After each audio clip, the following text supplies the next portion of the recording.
Старик купил умирающего жеребенка, над которым смеялись все. Говорили, не проживет и дня. Но он откормил его, вылечил, дал ему кличку. И даже не подозревал, что через несколько месяцев, в страшную метель, именно этот конь останется его последней надеждой. Потому что в ту ночь жеребенок решит, жить ему или умереть. Борис Васильевич не собирался ничего покупать в тот день. Он пришел на ярмарку по привычке, посмотреть, поговорить, вспомнить старые времена. Он уже собирался уходить, когда услышал насмешливый голос.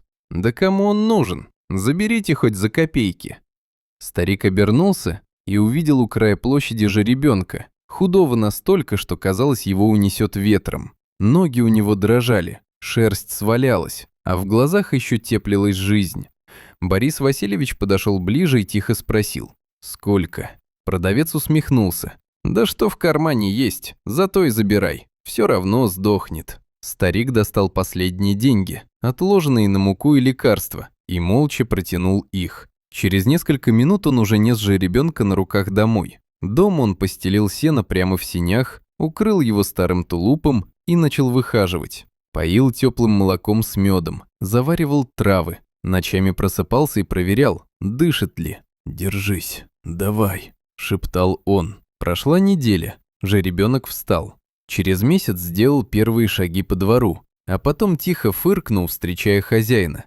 Тогда Борис Васильевич сказал: «Ветер, будешь ветром». Зима в тот год была суровой, и однажды ночью в дверь постучали. У соседей ребенок задыхался, а дорогу замело так, что никто не мог проехать. Старик посмотрел на метель за окном, но не стал раздумывать. Через несколько минут он уже выводил ветра во двор. Конь нервничал, но не отступал. «Придется, сынок», — сказал Борис Васильевич и направил его в белую бурю. Сначала они шли по дороге, но вскоре она исчезла, и вокруг осталась только снежная пустота. Ветер сбивал с ног, холод пробирал до костей. Старик понял, что заблудился. Силы уходили, руки не слушались. Вдруг ветер остановился, фыркнул и потянул в сторону. Борис Васильевич попытался его вернуть, но конь упрямо стоял на своем. Тогда старик закрыл глаза и отпустил поводья. «Веди».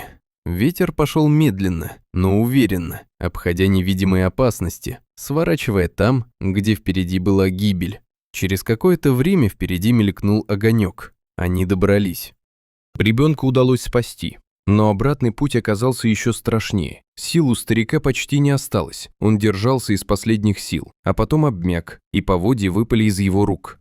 Ветер сразу почувствовал это. Он остановился, обернулся, тихо фыркнул, но хозяин не отвечал. Тогда конь сделал невозможное. Он подставил бок, не дав старику упасть, и пошел дальше сам, осторожно, шаг за шагом, неся на себе жизнь. Когда они добрались до дома, старик соскользнул в сугроб.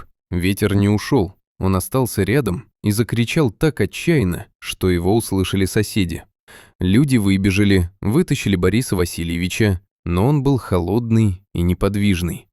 Кто-то уже сказал, что все кончено, но один из мужчин поднес нож к его губам и увидел слабое пятнышко пара. «Дышит!» — крикнул он. И тогда началась новая борьба. Старика растирали, укутывали, отпаивали. Прошел час, и вдруг он застонал. Жизнь вернулась. Когда он пришел в себя, первое, что он спросил: «Где ветер?» Ему ответили: «Там, не ушел». Конь стоял у крыльца и ждал. Через несколько дней Борис Васильевич, еще слабый, вышел к нему. Ветер тихо фыркнул и ткнулся ему в плечо. Старик обнял его за шею и прошептал: «Спасибо, сынок». Иногда спасают не те, кто сильнее, а те, кого однажды спасли. И тогда именно они выводят тебя домой.